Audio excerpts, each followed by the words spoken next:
Fala pessoal, tudo bem com vocês? Bem-vindos a mais um vídeo do canal Investimento Inteligente. Se você é novo ou nova aqui no canal, então já se inscreva, não perca tempo, aperte nesse botãozinho vermelho que tem aí embaixo. Eu faço vídeos diários como esse, então se você tiver inscrito ou inscrita no canal, você não vai perder meus próximos vídeos. E no vídeo de hoje a gente vai falar sobre qual seria o melhor bancão para investir. Então a gente tem aí os famosos 4 bancões, né? Itaú, Santander, Banco do Brasil e Bradesco. E qual será que seria então o melhor desses bancões para investir? Claro que nada do que eu falo aqui é recomendação de compra ou de venda, né? Eu apenas compartilho meus estudos com vocês e aprendo muito com vocês, então já deixem comentários aí sobre essas empresas e outras também que vocês queiram aí. Eu leio todos os comentários, respondo todos os comentários aqui no canal, aprendo muito com vocês. Então agora, sem mais enrolação, sem mais delongas, vamos para o conteúdo do vídeo. E aqui uma comparação bem simples aí já pelo Status Invest, né? Comparando indicadores do Banco do Brasil, do Santander, do Itaú e do Bradesco. O Status Invest elenca aqui o Banco do Brasil como primeiro lugar, Santander em segundo, Itaú em terceiro e Bradesco ficaria ali em quarto, né? E se a gente for observar aí, em termos de dividend yield, nos últimos 12 meses o melhor realmente tem sido o Santander com 11% e o Banco do Brasil com 8%, já Bradesco e Itaú com dividendos bem mais baixos, né?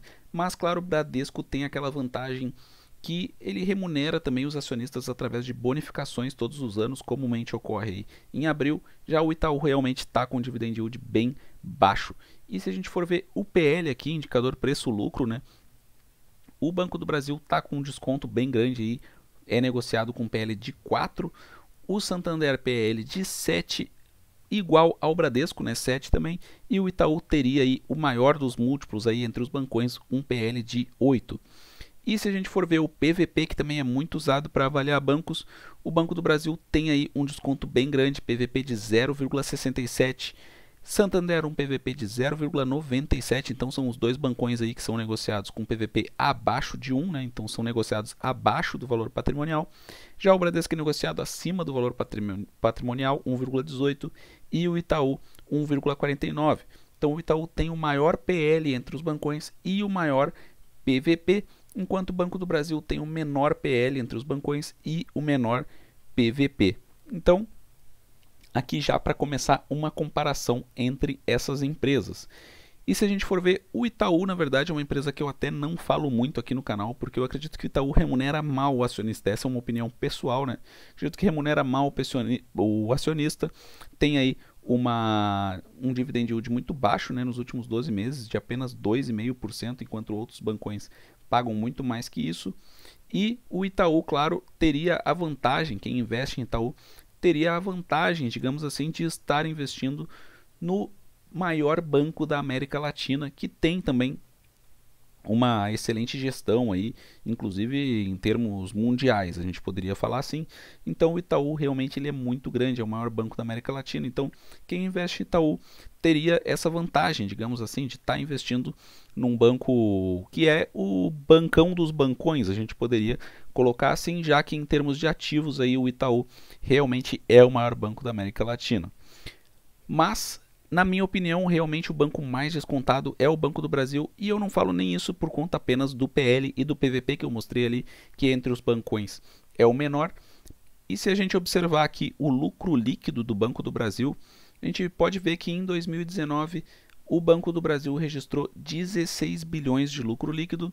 Em 2020, por conta da pandemia, caiu um pouco, foi para 13 bilhões. 2021, o Banco do Brasil já recuperou um patamar maior do que aquele pré-pandemia, chegou a 19 bilhões de lucro líquido. E lá em 2019, quando o banco estava com um lucro líquido ali de 16 bilhões, o papel do Banco do Brasil era negociado na casa dos 50, 50 e poucos reais. Então chegou ali a 53, 54, até 55 reais, salvo engano. Então o Banco do Brasil, quando tinha um lucro líquido de 16 bilhões, valia ali o papel do Banco do Brasil na casa dos 50 reais. Atualmente caiu bastante, né? Claro, essa cotação que eu estou mostrando aqui já é de alguns dias aí atrás. O Banco do Brasil deu uma subida, agora está em 33, 34 reais.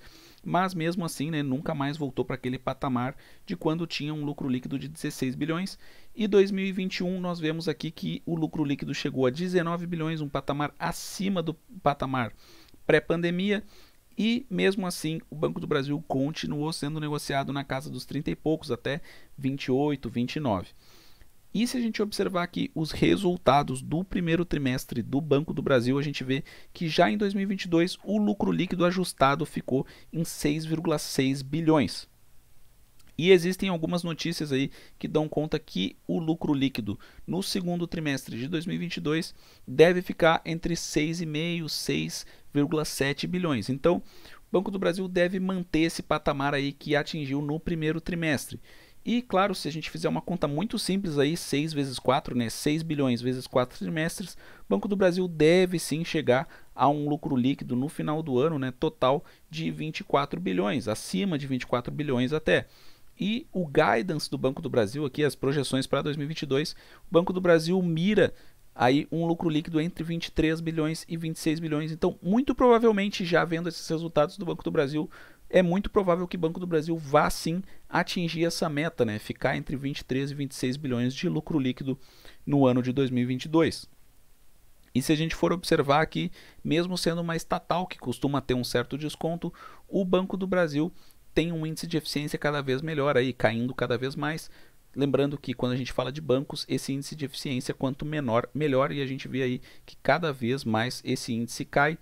Carteira de crédito muito boa, né, crescendo bastante, se a gente for observar, bem focada em pessoa jurídica. Agronegócio, uma excelente participação também no agronegócio, é um grande parceiro do agronegócio o Banco do Brasil. E pessoa física tem também uma carteira muito boa o Banco do Brasil, porque tem aí como clientes muitos empréstimos consignados, né, de servidores públicos federais, que são servidores que costumam ter uma boa remuneração, e empréstimo consignado tem um risco muito baixo. Então isso se reflete aí num índice de inadimplência bem abaixo da média do sistema financeiro nacional. Então, na minha opinião, não faz muito sentido. Banco do Brasil, quando tinha um lucro líquido de 16 bilhões, valia na casa dos R$50. Agora que tem um lucro líquido que pode chegar a 24, 25 bilhões no fim de 2022, é negociado aí na casa de 30 e poucos reais. Então, na minha cabeça, não faz muito sentido o Banco do Brasil estar tão descontado, e por essa razão que eu considero Banco do Brasil aí o mais descontado entre os bancões. E minha opinião é que tem aquele banco que também tem a melhor carteira de crédito, por isso que para mim, Banco do Brasil fica na primeira posição. E se a gente for falar aqui sobre outro banco, o Banco Santander, pegando aqui o Symbions, né, que é a unit do Santander, a gente vê que o PVP do Santander está em 0,99, então um dos menores aí já registrados no histórico do Santander. O menor foi em 2015, 0,92, e agora então que o Banco Santander se aproxima desse patamar, porque geralmente o PVP aí do Santander costuma ser acima de 1, né? Lá na casa de 1,30, 1,70. Então a gente vê aí que Santander realmente tem um certo desconto, já observando esse múltiplo. E Santander, que na minha opinião não mostrou resultados tão bons no primeiro trimestre de 2022, mas ainda assim são bons resultados, lucro líquido de mais de 4 bilhões, e isso resultado recorrente, né? Então, mesmo que não seja um aumento tão grande na comparação anual, de apenas 1,3%, continua sim sendo um banco muito sólido, muito consistente, que mesmo que não tenha aí um lucro líquido saltado tanto, né, a gente vê que a carteira de clientes cresceu bastante. Claro que por outro lado, a qualidade de crédito não fica tão boa. A gente pode ver que o índice de inadimplência do Santander aí está em 2,9%, então muito focada em pessoa física, que costuma ter um índice de inadimplência maior. E agora, então, com essa crise, isso obviamente faz com que o banco aumente as suas provisões, né? E isso não é muito bom para o acionista.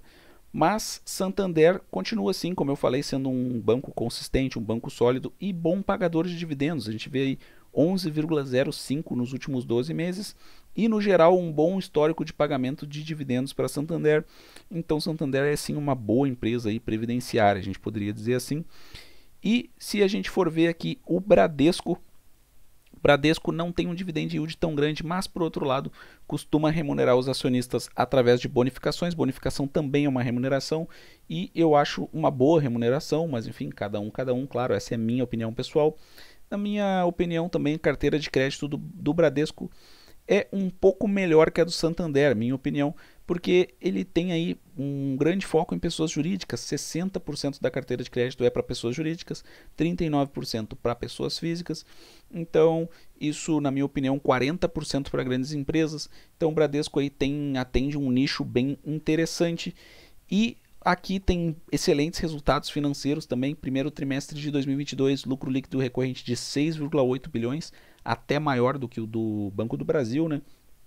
A área de seguros, previdência e capitalização aí 3,3 bilhões. Então, assim, quem investe em Bradesco acaba não investindo apenas num banco, mas também num negócio de seguros muito forte. Bradesco Seguros é muito, muito forte mesmo. Tem uma boa fatia do mercado, então acaba se expondo aí a dois setores, digamos assim, né? O setor dos bancos e o setor dos seguros.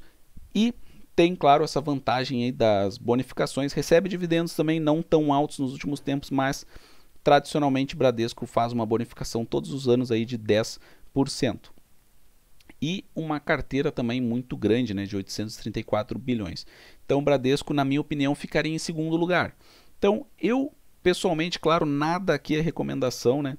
Mas eu pessoalmente vejo assim o Banco do Brasil em primeiro lugar, o Bradesco em segundo lugar, Santander em terceiro lugar, Itaú em quarto lugar. Quero saber se isso aqui vai dar polêmica, isso que eu falei ou não. Quero saber a opinião de vocês aí nos comentários.